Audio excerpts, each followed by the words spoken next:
you our little put together. Once we get started, don't blink or you might miss it. So now to tell a little history, Henry Ford did not invent the automobile, but through all his hard work, and he was among the first to use the assembly line, he got the price down so the average man could afford one. In the 1920s, there are more Model Ts on the road than any other make or model. So, like it or not, he put America on the road. Henry Ford made over 15 million of these daggone things. And Model Ts are known as the Tin Lizzie.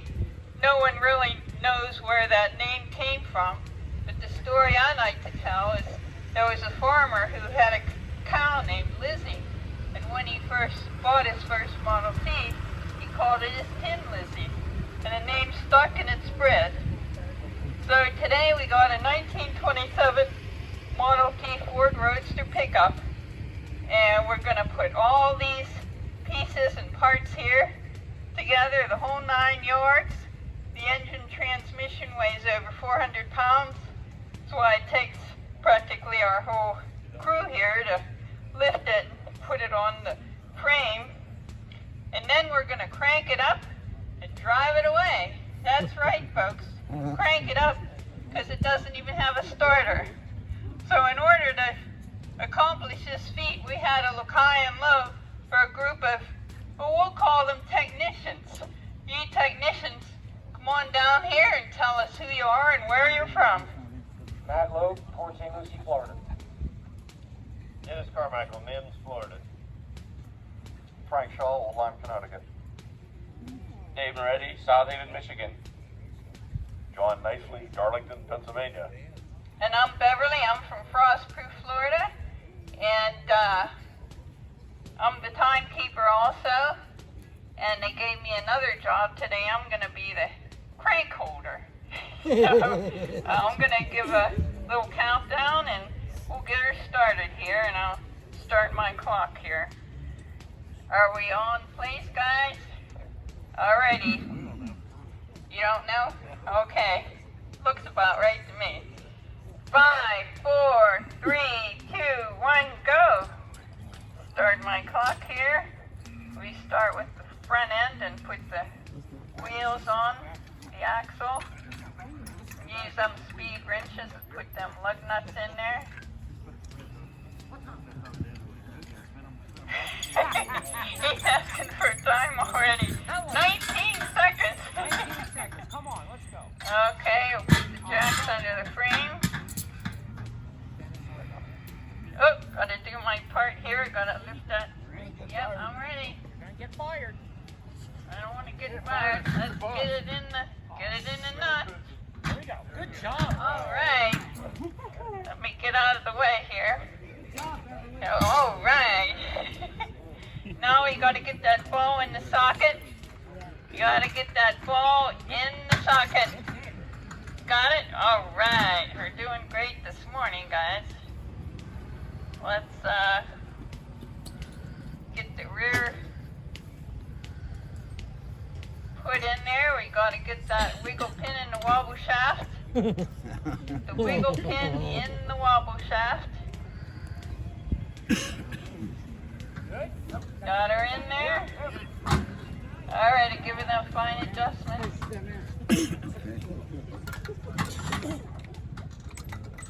All right, now we're putting the rear tires on. There you go. Get them the jack stands out of there. All righty. Get that rear wheels attached. There, needed another adjustment there. We're gonna bring the body up now. Have a few shortcuts for lifting things. Alrighty. These parts are heavy and they gotta go on a certain spot. Alright, let's get her on there straight. Straight this time, alright. Matt's putting a steering mechanism in that has to be hooked up properly so we can steer. Meanwhile, guys are bringing up the bed, put that on the back. I'll hook that in there. Gotta get these fenders on. Frank, get over here and we'll get this one fender on. Be careful now, you're scratching it up. You're scratching it all up. Careful now. Get the other fender on the other side. Time so far 2 minutes 56 seconds. Gotta bring the radiators. Put that on there to keep the engine cool. Get our driver in there.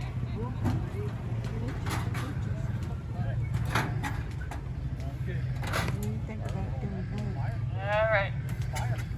Fire in home. Oh my God, you didn't even have to crank it. Alright, you got that hoy on there? Alright. 3 minutes, 23 seconds. Alright. We're going, guys. Get going. 3 minutes, 23 seconds. So thanks for coming today. Be sure to catch next in the schoolhouse. That's the light blue building behind us. There's story time at 11:15 in the schoolhouse. To think of. This is Don Rowan. Don built the jail, the sheriff's department in the village, and he has since sold it. He's getting up in years a little bit, but Don's still one of our volunteers. He's 90-some years old, and he's from PA also. Next up's a little hand-built car, and you have to appreciate the woodwork in some of these things you see. And he built all this. This is all out of Florida Live Oak, I believe he told me, and he built this quite a few years ago. A little dump truck, 26 Robert Ramsey Lakeland. Tank in the back end. Here's his wife. This one is all cypress. It's a 1914 Robert Ramsey Lakeland. Here's a Packard from Missouri, 1929. And Bill and his wife, they have the cafe in the village right on Main Street. He's out cruising in his fine automobile today. 29 drivers,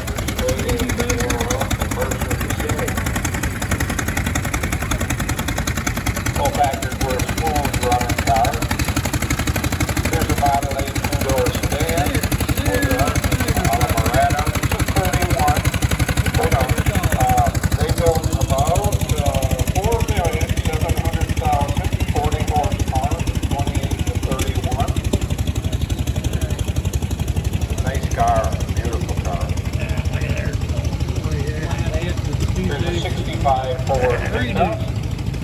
You know, the pickups of this era are really sought after today. You know, 20 years ago, you know, they weren't, but up our way in Michigan, most of them rotted away, so we have to go south or west to find good ones. This is a Ford F-100, Bob Allenson, Sturgeon, Missouri.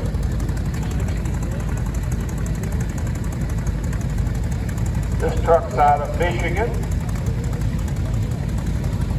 Ron and Dee, the Three Oaks. They go in.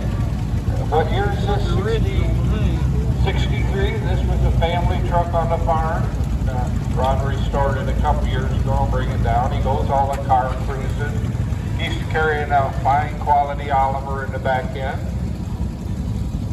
Here's a Willys Overland, 1933, 6-cylinder. Only known example of this model. Boy, are we lucky it's here. Manufactured in Toledo, Ohio, Dick and Shirley Hamilton, Wasia. Here's a Model A Shade. These are replica of a Model A. These make wonderful cruisers because they'll run right along real nice out on the road. They're on a Pinto chassis and a Pinto drivetrain. Is that correct? 84 Shade, Bob and Cindy Collins, Covington, Kentucky. Okay. ahead. Used to be dime a dozen too. This is a 1922 Ford T. David and Let Draper, Avon Park. And we'll tell you a little about these cars. Henry Ford sold cars by the pound. Now this is what they call a roadster. The top would have folded down. So that would have made this the cheapest car Ford probably had to sell at the time. Also, the floorboards in this car, when Henry Ford ordered parts from somebody, he specified how long the boards had to be in the side of the boxes. They dismantled those boxes and they use those in the floorboards in these cars. Sometimes they even find painted signs on the boards yet today. So there were about 15 million of these made, and they were 20 horsepower. Yeah. It put America on wheels, folks. It ain't no electric car either. 1929 Model A, Roseville, Sarasota.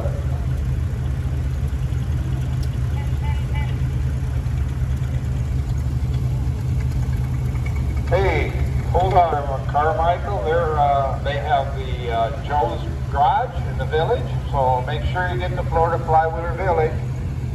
Here's a little 32 Ford Street Rod with a Mercury motor in it. Gary and Debbie Raber, West Palm Beach. She's running 3 carburetors on there.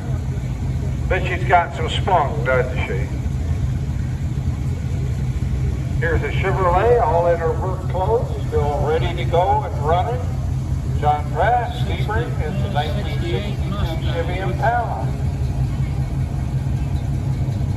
Sounds nice. Here's a Huffmobile, 1927, got common barb grading.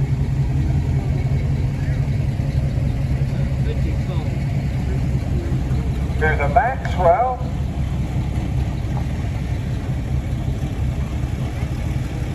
It's a good question what year he says his brother. Beautiful car. Nice old Maxwell. 23. The Willie, 1959. Largo on. Now this was not a military Jeep. This was sold after the military kind of got done with the Jeeps, and they sold them for agriculture, for farm work. It would have had a 3-point engine. It would have had a lot of things. Could have had a deep wheel off the back, off the side. You name it, they done it with them. Here's an old Dodge Wrecker here. This is a 1985 Dodge. So 3/4 ton, Mark Dixon, over Florida.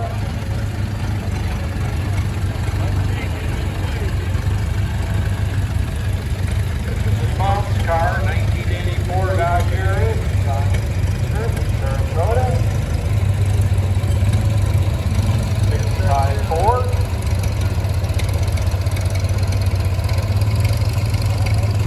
And Drexel, Avon Park, Mount Victoria.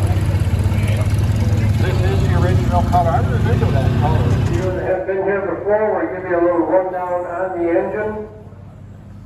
This engine was built in 1914 by the Snow Steam Pump Company in Buffalo, New York. They started building internal combustion engines, following building steam engines for several years. This is one of 2 that was shipped by rail from Collins, New York. And from that Collins, it was shipped to the Door Valley gas field in western New York State. It was hauled in pieces to the gas field on freight wagons. And we've got pictures over here on the wall of 10 horses pulling this center section of the engine. The engine was in service at the Door Valley gas field from 1914 to 1941. It was dismantled and moved here to Buffalo, where it was used to pump coke gas.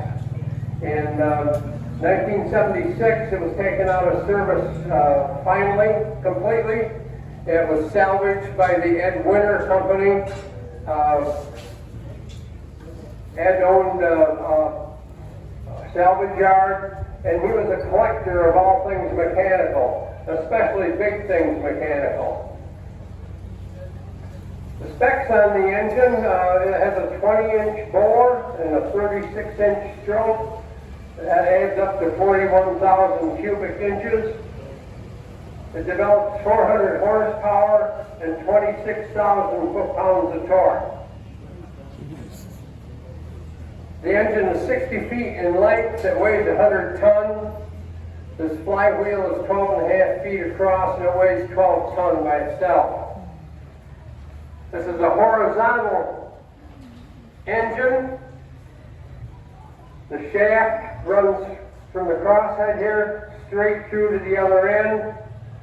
There's two pistons, one right here, one down here. The engine fires both sides of the piston, so it's effectively a four-cylinder, four-stroke engine. The firing order is 1, 2, 3, 4, right down the line.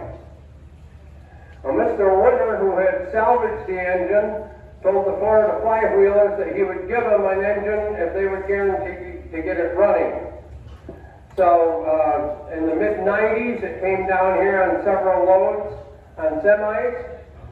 It laid out in his yard for over 20 years, so it was kind of just a lot of pieces of rusty cast iron. It was delivered over here. They put together a crew to assemble the engine. Lou Donaldson, who owns these vehicles you see right outside here, is still around the grounds here. He's down in the pits having fun digging dirt. He and his crew spent 3.5 years getting this engine up and running.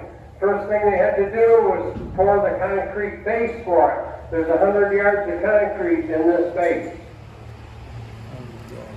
3.5 years after they started the work, they had it running on air. The following year, they got it running on propane. We don't have natural gas here, so we start the engine using propane.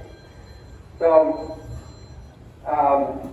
several systems here. We start the engine using compressed air. These blue lines are for compressed air. The orange lines are for the LP gas. Green lines are water for cooling. The yellow lines and these brass lines are all lubrication. So I think we're ready to start, Ed. Ed's going to turn on the ignition, charge the accumulator tank with gas, give it the air, and about 3 revolutions it'll be running.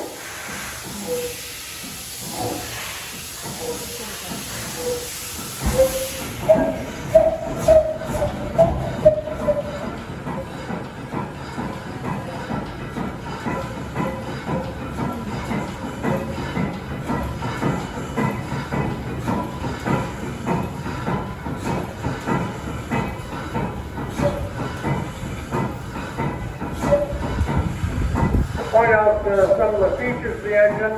This is an external cam. One valve on that cam operates both the exhaust valve and the intake valve.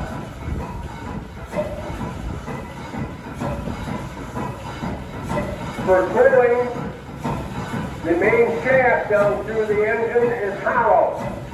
So there's a trombone valve back here in the crosshead. Looks like a hydraulic cylinder. That's pumping water right down through the center of that shaft. That keeps the piston cool. And you'll notice after it runs a while, there'll be steam coming off the far end. These lines are water for the water jacket for cooling. The exhaust valves are cooled with water. The exhaust valves are hollow, so it runs up through the stem.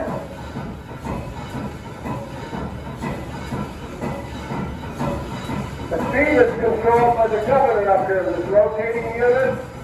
The rated speed of the engine is 120 RPM. We run at about 60 RPM, half speed for demonstration purposes. We've got several systems here for lubrication. The engine does not have a crankcase. It's all pressure or drip oil. We have the oilers up on here for the valve stems. These banks of oilers go to various parts on the engine to lubricate the cylinders and the shaft. This thing, the wireless here, lubricates the compressor, which is down on the far end. Our air intake comes in underground to the tube on the back side of the engine that brings the air to the mixing valves. These are carburetors, or mixing valves as they're called on these engines. Our exhaust is also goes out underground. These are our exhaust manifolds. Goes underground, and there's a large stack outside. If you're outside, you can hear the engine running.